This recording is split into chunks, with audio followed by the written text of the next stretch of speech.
Buongiorno, buon pomeriggio, e buonasera, Lazio world.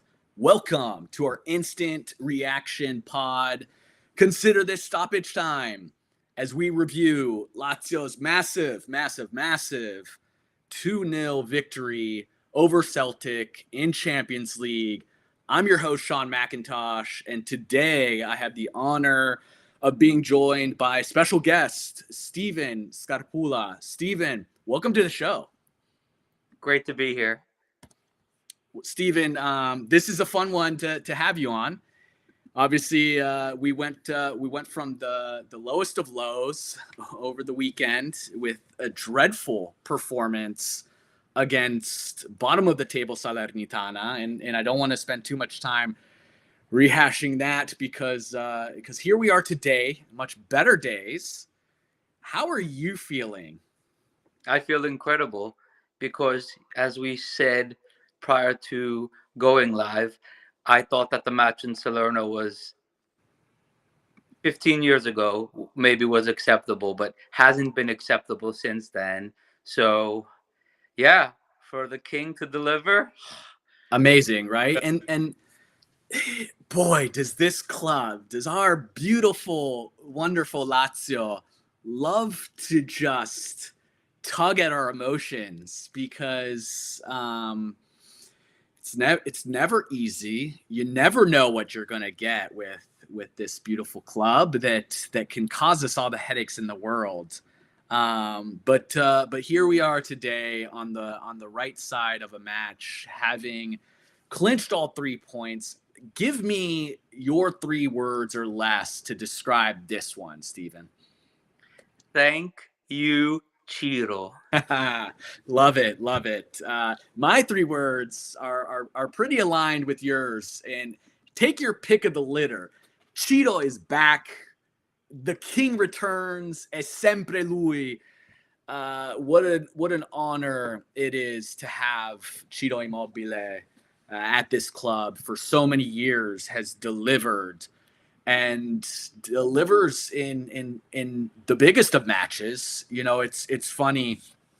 You know, we know what a lightning rod he is for folks outside of the right side of Rome, right? We know that Azzurri fans don't quite give him his due credit. You know, any mistake that he makes, and you know, we're not going to shy away from it. Is, you know, obviously there's times where he absolutely underperforms, like any player. But it's always easy for him to take the brunt of it. And I saw when he accomplished another historic feat over the weekend with his 100th away goal. I took to Twitter, and of course the haters are out, and they're crapping on Cheeto because it's a penalty, and 99 of his 100 goals must have been for penalties. You see the nonsense of, well, I can't remember one single Cheeto goal, and again, you know, and it's funny because the folks that are saying this, you know, have all been victim of incredible Cheeto goals. You know, you don't have a player who's on track to become a top 5, top 3, you know, and then maybe threatening, you know, even more in Serie A history without scoring big goals. And you take a look at his goal mark in Champions League, and it's elite. And he's a player that's shown up in big matches, and today is just another notch in the belt for the King of Rome. You know, let's just kind of review this one. You know, the match starts, and we've got a real interesting starting 11. Off the bat, we have Isaacson with his first Champions League start. You know, a player that we could say overdue for him to start, has certainly looked well, and you know, he did earn a start early in the season in Serie A, but you know, maybe underperforming. But as of late, has shown a spark off the bench, and while I absolutely believed he earned it, I was still shocked to see him get the start. I would have assumed a starting 11 that probably had Pedro in. Particularly, you talk about Pedro. He's a veteran leader. He's been in the biggest of matches. Figured Cheeto would have started, and I figured your usual Felipe Anderson. But no, we've got a front three in attack that was Tati leading the line, Isaacson on the right, and Felipe Anderson moved to the left. So I was interested to see that Rovella in that starting regista role, and then for the most part, pretty standard, or at least not necessarily standard, but to be expected. Obviously, Gila and Patri, given all of the injuries, were there, but we start the match quite quickly. I don't know if I came into this one just with such low expectations given what we saw against Salernitana, but we started at least on the front foot. Isaacson looked lively. We still enter the half at 0-0, which is always scary for us. But first half stats, we had 11 shots we took. Now, none of them particularly threatening, but 11 shots is certainly better than the last few matches in the first half, and 3 on frame, and then we go towards the rest of the match, and nothing's necessarily clicking in super positive ways. There's a couple missed chances, and we'll talk about that, but here come the substitutions, and in the 61st minute, the most important substitution of all is made. Ciro Immobile comes onto the pitch for Tati Castellanos. Pedro comes on for Felipe, and shortly after, things start to come to life and click a little bit in ways that we probably haven't seen in a while. And here we are in the 82nd minute. Guendouzi starts this off with just brilliant work. Underrated work to find the open space. You see him, see this gap, make a nice run, get the ball, find Isaacson. Isaacson does well to create something for himself, takes a shot that is then blocked, but just incredible work by Cheeto to pounce, clinical finishing, finds the back of the net, and here we are in the 82nd minute, up 1-0 with a job to do to close this out. And in untypical fashion, we find ourselves in a position of comfort, because here we come in the 85th minute, Ciro Immobile bodying somebody, winning the physical battle in the box, clinical finish, 2-0 to Lazio. Little bit of a scare in the 94th minute where a pen is called off of a supposed push from Patrick. Go to VAR. The right call is made. It was a clear flop, clear as day, all day long.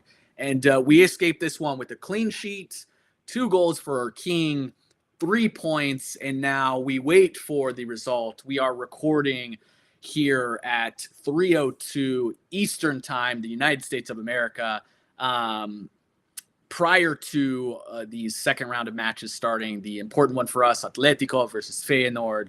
So, in the moment, we are but a hopeful result away of seeing ourselves advancing out of this group. So, Stephen, let's talk about it. We've got your 3 words. What were your thoughts? What did you think we did different? What stuck out to you? Were you more surprised to see Isaacson start the match, or for when Sarri made the change to bring on Pedro to keep him on? Because I was more surprised about the latter. I honestly, it's a good question. I was surprised to see him start, because I know how much he trusts Felipe. So to see Felipe get subbed off, but I think I was just so shocked to see Isaacson, just given how I don't want to use the word loyal. I don't want to use the word stubborn, because they both have connotations to them that I don't know it's entirely accurate. But this is such a big match, and you go with the guys that you trust.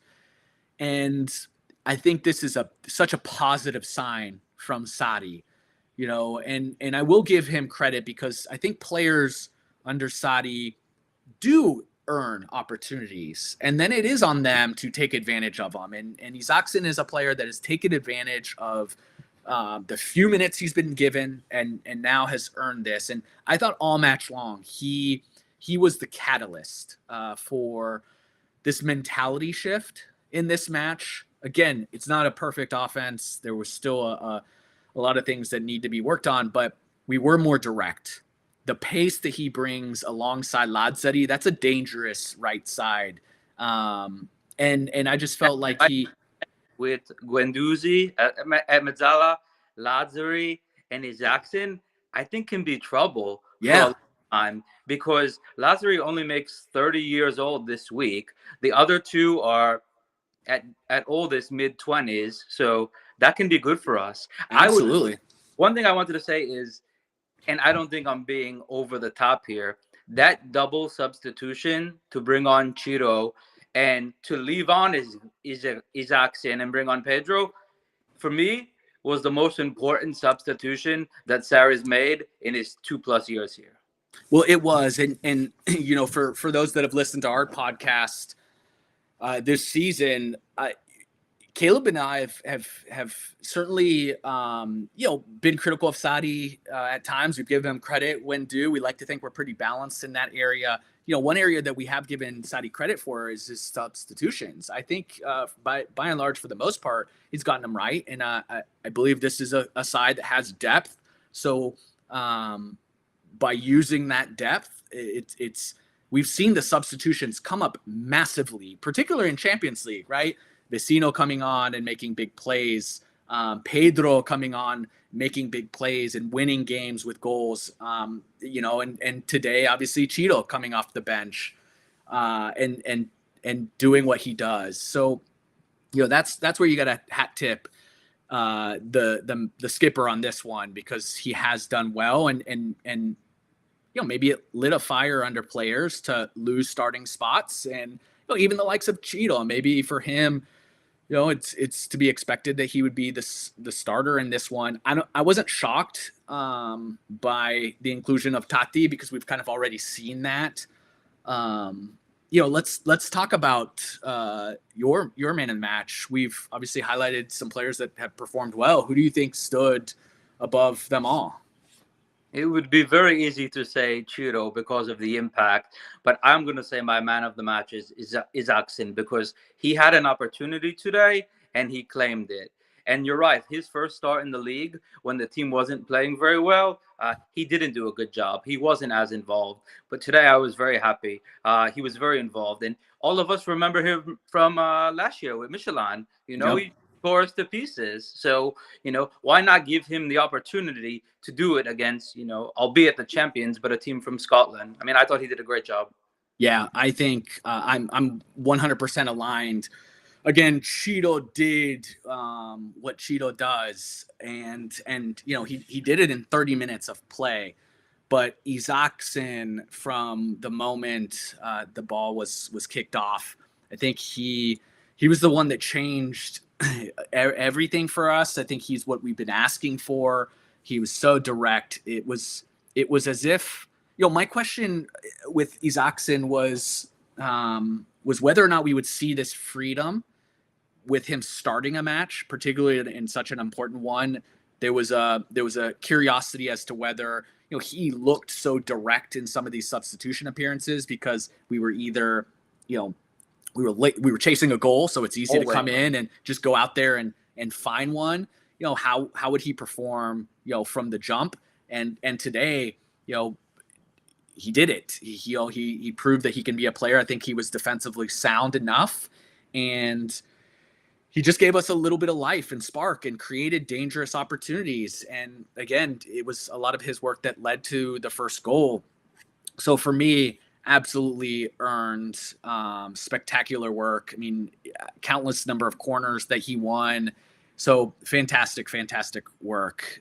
Even just early on, I think 4 minutes into the match, I marked in that, you know, this is 4 minutes in, and it's an Isaacson run. He cuts in. It's an early shot. Wasn't a great shot. It was comfortable for the keeper, but it was signs of things to come. Something that we just struggled with, getting anything on frame. And then I thought 8 minutes in, you know, a few minutes later, it was a good corner, which we can't say enough right, with Luis Alberto, but Luis puts in a nice corner. Keeper punches it out, doesn't do a great job of clearing it. Isaacson takes a header, not a ton of power, but it is on frame and it tests things. So even when he wasn't particularly crazy sharp, he just created something, and it just gave us a little bit of confidence. So other players I want to highlight, already getting a lot of this in the comments with Erfren.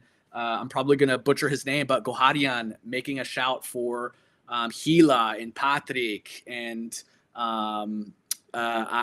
Adrian Trito says Chiro, Isaacson, and Gila. Silence of a lot of haters. So I was going to bring up Gila. I thought, he played really strong and showing us that he can be a center back to call on when needed. This is obviously a moment of desperation with us missing our leader in the back line, Romagnoli, future captain of this club, and obviously Casale, who was such a big part last year, being injured. We've got to go to Gila. Talk about another player, young player, stepping up when given the opportunity. What did you think of Gila today? I mean, I thought Gila had a few moments similar to the weekend where, I held my breath a little bit, but you're going to get that with young central defenders. So it's expected. I was not worried with Gila today the way I have been with Patrick in the past. Yeah, exactly. And look, you learn by playing, and to be expected. He's a young center back, and this is such a big match. But I think down to some really late moments where I thought he did so well. And again, you think about the development Patrick has had.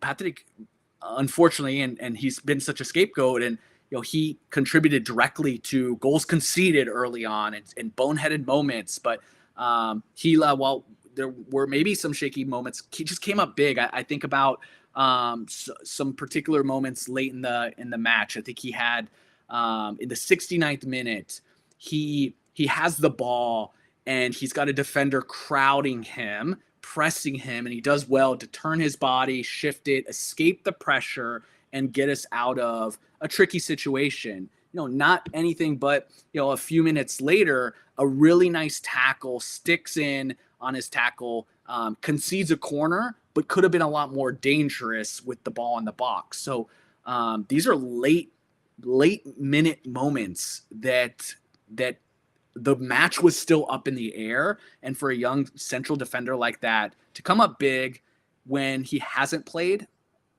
to me says a lot. He's a player that can be useful for us if given the opportunity. So were there any other players that you thought stood out in a positive way? I think this match was made for someone like Guendouzi. Yeah, I was very surprised that he did not succeed in England. I didn't watch him at all, but he seems to be that type of player. He's got the engine. He's better on the ball than I thought as well. He's created a few chances once he's entered the starting positions for us. So I thought he played very well. I think with our depth, Sarri needs to get it right. And the big thing with him, he's a conductor of an orchestra. Like, we need to find the right balance. And my biggest worry was, if Zaccagni is fit, do you think there's an opportunity for Isaacson today? I don't think so. Not today. No, you're right. Not today. But I do think that, again, I think to Sarri's credit, I think once you earn and prove something to him, you're now a part of that rotation. So if I was Zaccagni, because we've talked, his performances haven't lived up this season. If I'm Zaccagni, I start to worry, and he's got to step up.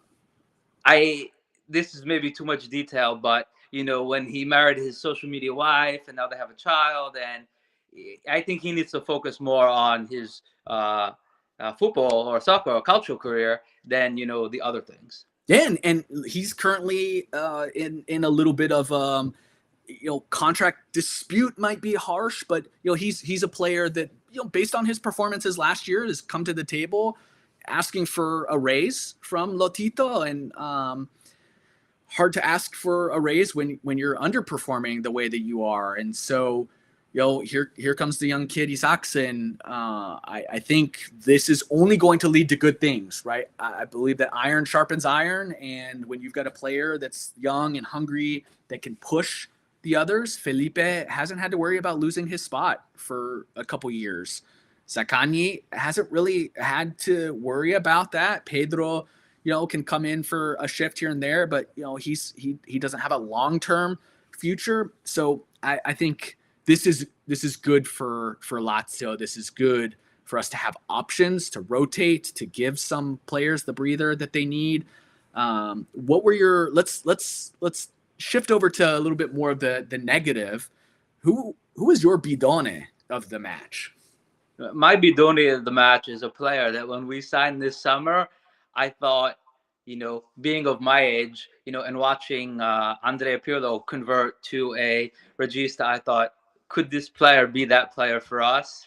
And I haven't seen it yet. And I know you're a big fan, but for me it was Rovella. He didn't do anything creatively for us, which maybe is okay in that position. But the few times we were caught out when Celtic was on the break, I don't feel like he secured the his position enough and helped the defense enough. So I'll here's where I'll push back on Rovella, because I thought Rovella had a very sound match, not a standout one. I'm very high on him as a player. What was that? Atleti 1-0. Oh, there we go. That's fantastic. So Atletico Madrid going ahead as it stands. That would see Lazio advancing out of their Champions League group. So, but look, Rovella, I think the best thing that you can get out, maybe not the best, but what you want to get out of your regista is to not necessarily notice him. You want to make sure that they are the conductors of that orchestra, right? And so I thought he did a really nice job. I thought defensively is where he really put in the work. I mean, you're talking about a player that won most of his duels and won most of his tackles. I'm looking at statistics now. 4 out of 5 tackles won. 6 out of 9 duels won. He was relatively sound in his passing, but he certainly wasn't a stand. I don't think he was a standout in the way that Isaacson or Cheeto was. For me, my bidone, early on, I maybe would have had an inclination to give it to Felipe Anderson. I thought he was struggling in his 1v1s. I took the note down that he couldn't beat a man off the dribble at all. And it was particularly frustrating with the one opportunity that he has a chance with a cross in from Isaacson. Great ball, perfectly timed run by Felipe, but then heads it inches wide and was frustrated. I was unlucky there. What's that? Exactly what you were supposed to do. He headed it to the ground. Yeah. The odds of it bouncing over was difficult. I also, he created our cleanest chance of the match with that slide. So again, that's where he then started to do some things that for me was really positive. And again, it's a lot of his defensive work, the things that Sadi loves him for, but then was a big part in creating some of our goals.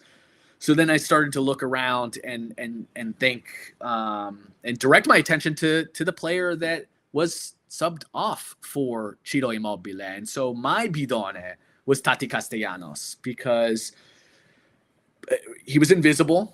You couldn't really, and that's not all his fault. We've seen Cheeto become invisible in this offense this season, but then the moments that he had, he was pretty dreadful. And I think about the corner that was taken in the 50th minute. Tati, clear header, and just gets it all wrong.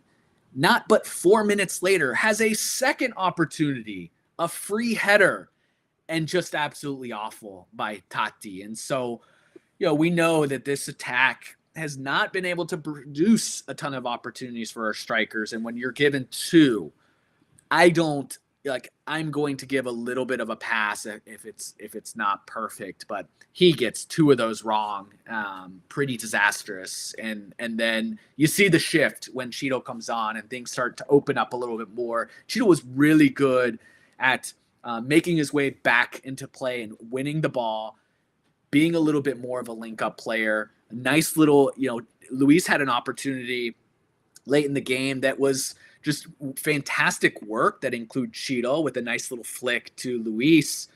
You just saw the difference there. So for me, it was very clear that my bidone was going to be given to Tati. I thought Luis was pretty poor as well. And I think Tati is a great shout. Honestly, the reason I didn't think about it was because he was completely anonymous. Yeah.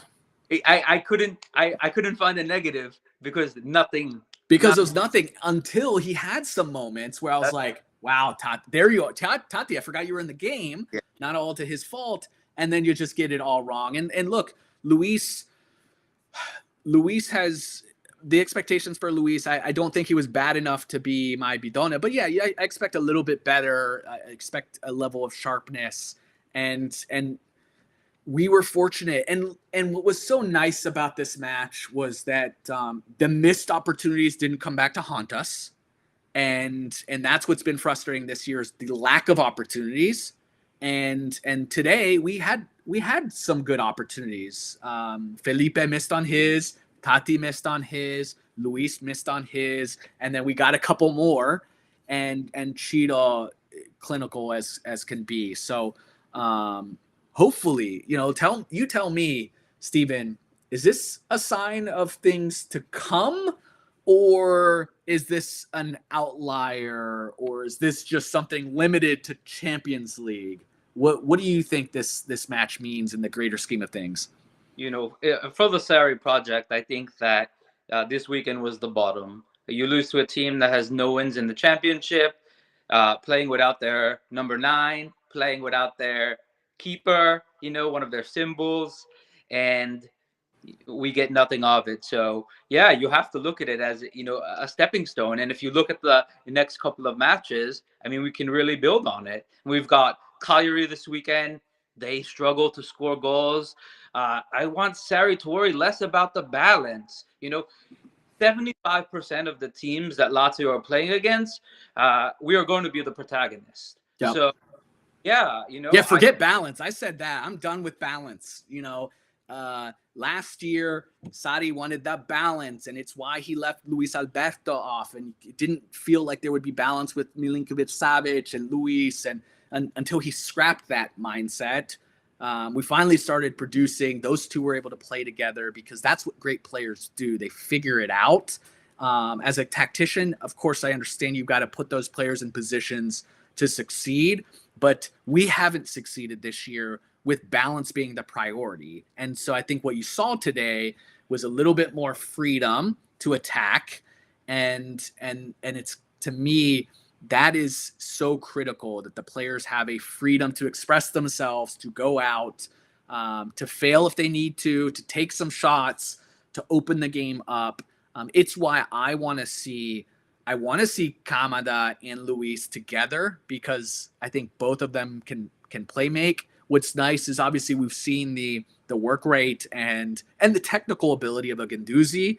And so I just think we have a lot of different things to play with. I don't know what the right formula is going to be, but looking ahead, we say it's Cagliari, but after given what happened this weekend, who knows? This is such a Genoa at the stadium, so yeah, right. So these are matches that we have to win. I've already said on the last podcast my hope in top 4 finish. I've thrown that out the window. I'm just trying to focus on each match at a time and live and die by those. But for this next few fixtures, I mean, they're obviously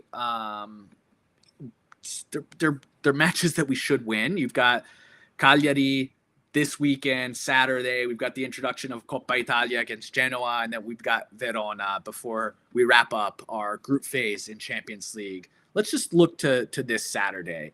Stephen, What do you want to see from a lineup? Oh man, I haven't thought very much about it, but again, Cagliari with Ranieri as the manager, they're gonna sit deep and a low block, so the balance, non importa. I think I would keep the lineup the same as today, but Ciro instead of Tati, and maybe Pedro instead of Felipe.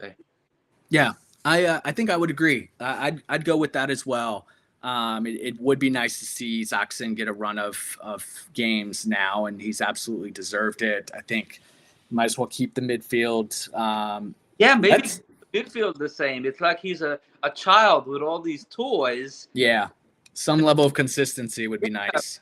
Build Yep. on it. And let's get can we not stress? Let's maybe find a couple goals. Let's get Cheeto on the score sheet with a couple goals so that he can start climbing up the goal tally for this season in Serie A, and then make the substitutions, right? Get Kamada some game time, get Cataldi some more minutes.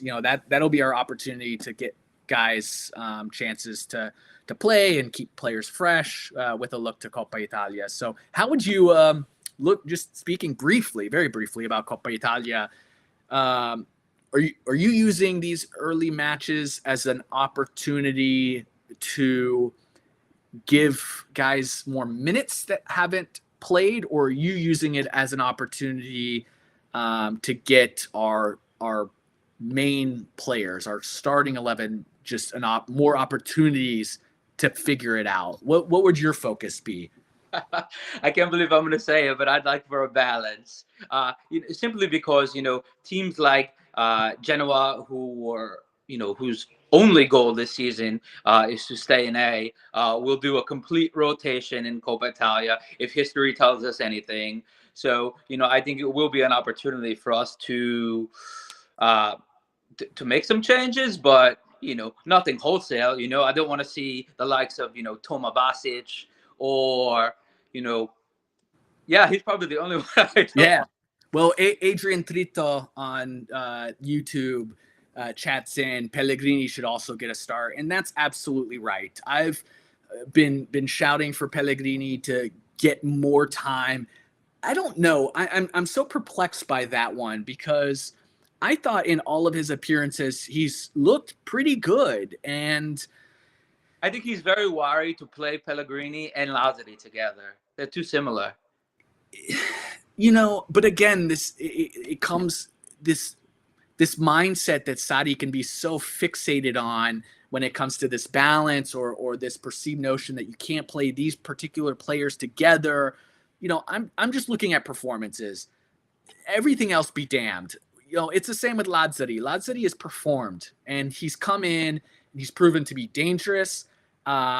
Few players cut off passes as well as he does. His quickness is so well served in that area, and he starts an attack. He's a one-man counterattack, and it's good to see that Sarri has finally conceded that and has given him the opportunities. And likewise, I just don't. It frustrates me that Pellegrini is the victim of Lazzari's success. So because Lazzari is doing well and he can't play those two together, I just give them an opportunity. If we can't do it against Cagliari, then when the hell are we going to do it? We've got a young left back that has some talent, that is a Laziale, that's going to fight. I think he's not going to learn unless we start playing him a little bit more. So I would like to see him play, if not against some of these weaker sides, then when is he going to get a chance? So I'd like to see both of them play together this weekend, and perhaps drop Rovella and instead have Cataldi, who's more of a destroyer. So if your wingbacks are pushing up, you almost go to made up difesa tre. Absolutely. Yep. And you also have players like Vecino if you need to create a midfield that's a little bit more stable. I love him this year. I love him. Yeah, he's been fantastic this season. So, obviously this is massive for us. Was a lot of chatter about the future of Sarri and what would happen. Lotito has backed Sarri, and was, sent a pretty powerful message in defense of Sarri. But we all know, a poor performance at Stadio Olimpico against Celtic could have changed that tune. So there is still something there that I believe in. There is something that we just need to see come to life. And so we can only hope that this is the start of something. I'm hesitant because Champions League has been a different side. We've been able to show a mentality. We've been able to seek out results late. This is another one. This is another late result. Not quite the 95th minute, but this is us pulling ourselves up and taking care of business at the end of a match, which is always nice to see. It's a different mentality. We just need to translate that. We need to have that same level of focus against smaller sides in Serie A. So, Stephen, this has been great to chat with you. Any last words? Anything you want to get off your chest about this side, Lazio, this season? If we don't win at the stadium versus Cagliari this weekend, I will officially be Sarri out. Bring back Eddie Reja. Okay. Well, you heard it there. Very much appreciate your support. You've been a big supporter of this podcast since the beginning. This was a lot of fun. We'll definitely look to have you back on. For those new to the podcast, if you're listening, watching us on YouTube, appreciate it. Please subscribe to our channel. We're also on audio platforms, so your Apple Podcasts, Spotify, wherever you get your podcasts. Please rate us. Give us those 5-star ratings. Goes a long way in helping us out. And follow us where all the kids are on TikTok, Twitter, Instagram, you name it. But above everything, win, lose, or draw, Champions League, losses to Salernitana, sempre forza Lazio.